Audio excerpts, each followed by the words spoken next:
Did you know that even if you did not personally file for bankruptcy, you could be required to pay something back that you received from a bankrupt debtor because you got it within a certain period of time? Hi, my name is Scott Goldstein. I'm a bankruptcy attorney. I practice in New York and New Jersey, and I'm the owner of the law offices of Scott J. Goldstein.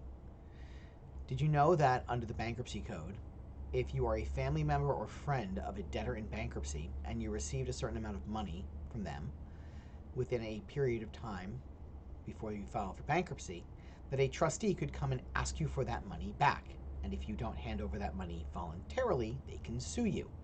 Similarly, if you are a creditor of a bankrupt debtor and received money outside of the normal course within 90 days prior to that person or entity filing for bankruptcy, that same thing could happen to you.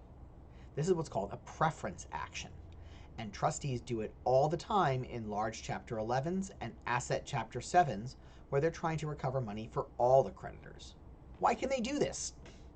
Bankruptcy is at its core about both a fresh start to the debtor, in the case of individuals, or a clean close down in Chapter 7s for businesses, but it's also about fairness to all creditors. And the preference doctrine, which is enshrined in the Bankruptcy Code at 11 U.S.C. Section 547, is all about basically sharing the wealth. If you got that money and you got it and other people did not get their fair share, because obviously the person or entity would not be in bankruptcy if they had money to pay everybody, then the drafters of the statute felt that that wasn't fair.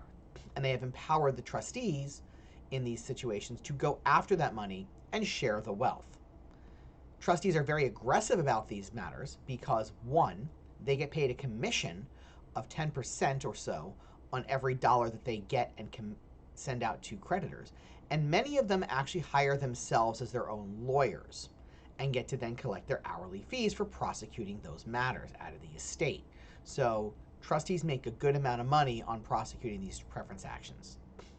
It's not a death sentence the minute you get the demand. There are ways around it. There are defenses. There are things you can assert to protect yourself or to put yourself in a position where resolution of the matter can be had for less than the full amount claimed, settling the matter, for example.